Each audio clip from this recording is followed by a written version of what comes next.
If you love Baltimore sports, you'll love WNST.net.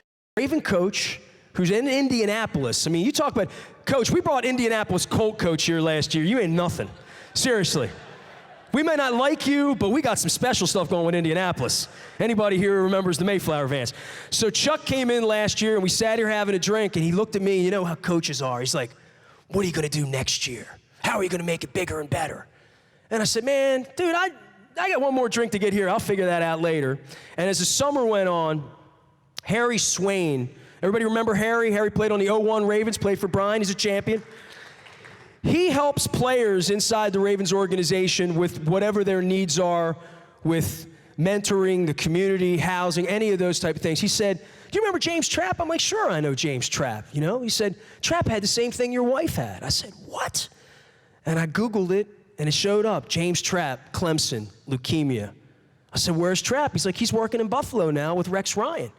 And I said, I'm going to take a note of that. One day I'm going to call him, and I know Brian Billick a little bit, just a little bit, and I thought we could do something around the 01 Ravens. And Coach Harbaugh has said to me for years, you need me, let me know. You ask, I'll do it. And I've never asked John for much at all, honestly, other than friendship and good quotes after the game from time to time and go win more championships. And I said, all right, I'll put something together. And then in August, when my wife was getting her curly hair and my son was getting married, HBO, middle of the night, story comes on, and there's Maki Kimiatu and his brother, Chris Maki, saving his brother's life. We saw that, and I said, well, man, I got a heck of an event here. I'm going to call Maki. Let's see, his brother was a Steeler. I know this guy a little bit. Maybe we'll put something together. So in September, I started talking about putting something together. Then my wife got cancer. And I left Eric hanging because we were going to do this event, but I didn't know if my wife was going to live. So we put it off, and in January, I finally reached to James, and I reached to Mike, and I reached to the Kimiatu brothers. And when it became apparent my wife was going to live, at least to me, we decided to do tonight. So I know many of you heard about it, knew about it. We're here tonight. James Trapp is a leukemia survivor. He was a special teams captain on the Super Bowl team. I didn't realize that, and I wrote a book about the thing, and I didn't realize that till I Googled it and looked it up. Brian Billick has been my friend since the time I met him in, I'll let you tell a story if you want, Brian, but I met him in Minnesota after the championship game. I walked up to Brian, I said, I'm Nestor, I do sports radio in Baltimore, and you're about to become my new best friend. It's the first thing I ever said to Brian Billick. 2 days later, David Modell and Art took Brian to Ruth's Chris with Steve DeCastro and hired him. And he has been to, how many rubber chicken dinners have you done with me? Food was particularly good tonight, right? Brian's shaking his head like more than I remember. Give it up for our world champion head coach of the 2001 Ravens, Brian Billick. He's going to tell you all about James Trapp. I give Coach my microphone, even though I got cooties. James, yeah. James, come up here now. Oh, I gotta tell you about James Trapp and the story. By the way, just to finish off, when Nestor came up and said, I'm going to be your new best friend, I'm thinking, you know, being the head coach of the Cleveland Browns might be okay. Came that close.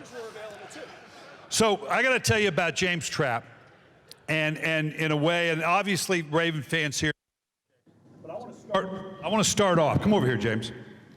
I think I'm on. And John and Mike know this. When you go through the kind of years that we've all gone with championships teams, you know, they're all your kids. You love them all. I'm not ashamed, and I'll stand in front of anybody. This is my favorite player of all time coming out of that champ, and I'm not going to tell you why. Now, there's something to it.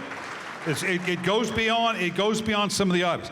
I want you to tell people, I want you to talk a little bit about how you came to the Ravens. I want you to tell us a little bit about your life and where you were at prior to coming to the Ravens.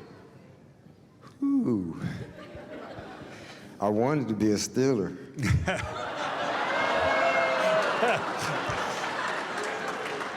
I knew I should have invited Cowher tonight. I knew it.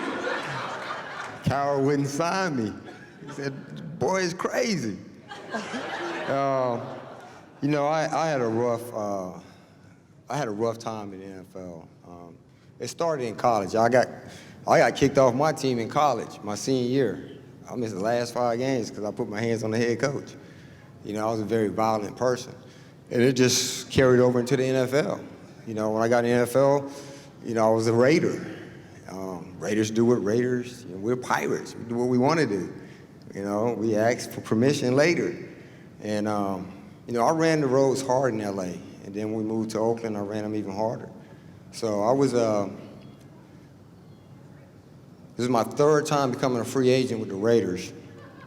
And my agent, George Maricas, bless his soul, he basically begged the coaching staff and Ozzie to sign me because the only other offer I had was with the Raiders. You know, I was like, I want this kid. I don't want to let him go. And my agent was like, hey, you need to let the money go and you need to revamp yourself or you're going to be done in the NFL. So I can only imagine what Coach had in his mind when I walked in the locker room because Harry Swain, they had signed Harry Swain, they had Rod Woodson. And I walked in the locker room, they were like, man, they'll sign anybody, you know? And I was like, I'm here, but, you know, I had very minimum options when I came up in free agency, and that was 99. Yeah. And I was just a rough around the edges, rough right down the middle kind of guy. And it was a struggle. It was a struggle. And the reason I bring that up is because, and the coach, Mike and John obviously know, anytime you're looking at bringing players into your locker room, you know, you got to be very careful with it. And I'll tell you exactly, and David Modell was there, there's no Ozzie, Kevin Byrne. Steve Schaefer was my defensive backfield coach. And anytime you have a young man, I've always said, young and stupid is one word, right? We've all been young and stupid. And James was young and stupid, and the guy did some things. And I'm looking at it, and they're saying, we need to sign this guy. And I'm looking at it, and I'm going, I'm not having this guy on my team. Are you kidding me? Are you looking at what this guy has done and where he's been and the issues he's had? But as is the case in that situation, there's always a champion. Someone champions you. For him, it was a guy named Steve Schaefer, who was our defensive backfield coach, had been with him in Oakland. And he's saying, I believe in this guy. I believe in him as a person. And I know he can be a player that can help this football team. And I believed in Steve Schaefer. We'd had a relationship for 30 years. And I said, if Steve wants to vouch for this guy, that's good enough for me. So now we got to fast forward. He's with the Ravens and quickly becoming, you know, boy, this is the go-to guy for me. Whatever needs to get done. That pace setter, that tone setter for any time you have a championship team. And I'm getting close to James. I'm thinking I'm getting to know this guy and this guy. So one of our very first games, some running backs coming down out of the backfield, and James comes up and just blows this guy up. And our sideline's going nuts, and they're going, Joe's here. Watch out, Joe's here. And I'm thinking, what a friggin' idiot I am. I thought his name was James. And I've been calling him James all this time. I'm going, am I wrong? Is this guy's name James? No. That's Joe that showed up. Joe Cool, Joe Trapp. This young man was able to channel all the things that go on with young men at a given time, and on the football field, something would change, something would flip, and he would go from James Trapp to Joe Cool to Joe Trapp. And when that guy showed up, it was magical. So I'm going to fast forward just a little bit. We're in the championship game against the Oakland Raiders. We've gone across the country. Nobody thinks we're going to play. I look over and I say, James, we need Joe to show up. Joe has got to show up if we're going to beat the Oakland Raiders in the black hole. Players went nuts. This young man that got us started that way. So now we got to go fast forward a little bit further now. And obviously, I want you to talk to them about your travels in terms of where here's a young man that had admittedly some tough times growing up, coming into the league, going on now, and to see where James is now, to the head of fellowship, working at the college at Clemson, and then all of a sudden, as the stories we're seeing, you're hit with that terrible news. Yes, it was 2010. You'll get better. And I see a lot of people on that floor. There's 28 of us. 22 of us are still up, above ground, because we got up and we moved. Just, allow caregivers, just help them get up. Whether they walk to the bathroom or they just stand up, just help them get up. Because when you move, you're allowing your blood to move, you're allowing the positive energy that you have inside to do its work. So, no, I wouldn't sign up for cancer again. But should it happen, it'll lose again. And this has to be deep inside. You gotta win from the inside. And you're like, how do you get there, Trapp? How do you get there? It's 3 Ds that I live for in my life, 3 Ds. You know, I don't wear the jewelry no more. I'm sorry about the tailor suit, Nessa, I appreciate you. But you said casual, casual. Yeah. If you said suited and booted, I would have had pushback. But it's 3 Ds that I live by in this life. It's 3 Ds I live by in this life. And I heard it a lot in the videos. I heard it in a lot of the conversations. You know, I saw a lot of people looking at me saying, who is that guy? Who is he? You know, I like to stay on the backside, because where I work now in the NFL, I work on the backside. I work in the shadows.